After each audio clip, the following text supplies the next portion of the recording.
शिव महिमन 7वां श्लोक। और बहुत सुंदर बात पुष्पदंत कह रहे हैं भगवान से। त्रयी सांख्यम योगः पशुपति मतम वैष्णव। अब कहना क्या चाह रहे हैं? वो कहते हैं कि अलग अलग पंथ हैं।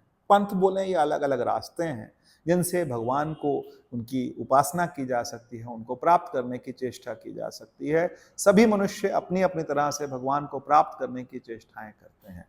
चेष्टाएं कैसे होती हैं?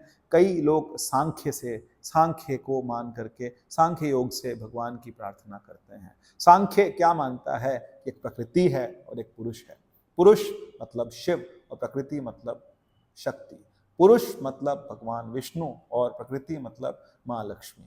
पुरुष मतलब ब्रह्मा और प्रकृति मतलब माता सरस्वती। इस तरह से भी माना जाता है कि सांख्य ये कहता है कि एक प्रकृति है और एक पुरुष है, और ये दोनों जो हैं इनके मिलने से ही संसार बना है। लेकिन इस पूरे संसार के लिए जो जिम्मेदार है वो पुरुष है।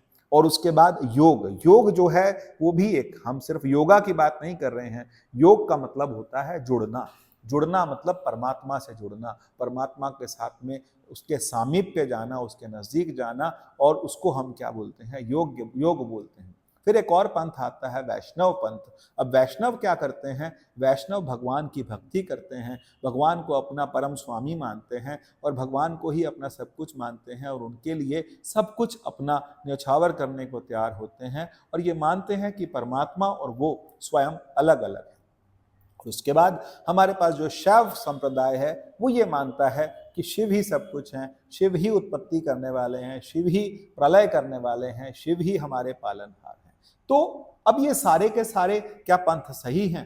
हाँ, ये पंथ सब अपने अपने तरह से जो चेष्टाएं करते हैं, अंत में वो सब, क्योंकि भक्ति से भी लोग भगवान को प्राप्त करने की कोशिश करते हैं, ज्ञान से भी लोग भगवान को प्राप्त करने की कोशिश करते हैं। भगवान स्वयं रामायण में भी कहते हैं, ज्ञान ही भक्ति ही, अंतर कैसा?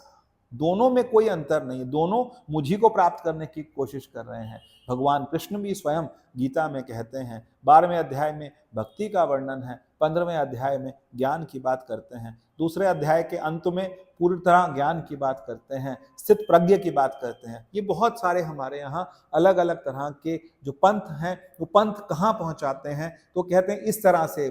और जो पुष्पदंत है बहुत सुंदर बात कह रहे हैं, जिस प्रकार सारी नदियां अंततः सागर में समाहित हो जाती हैं, उसी प्रकार हर मार्ग आपकी तरफ ही ले जाता है। तो अपने मार्ग पर किसी भी व्यक्ति को शंका नहीं करनी चाहिए। वो जिस मार्ग पर लगा है उसी मार्ग पर तत्पर हो जाए, उसी मार्ग पर लग जाए, और भगवान स्वयं आकर के भगवान स्वयं कृपा करते हैं। और स्वयं शबरी को सिर्फ इतना ही तो कहा था उनके गुरु ने कि इसी आश्रम में रहो, यहीं पर इस आश्रम की सेवा करो, यहीं पर राम आएंगे।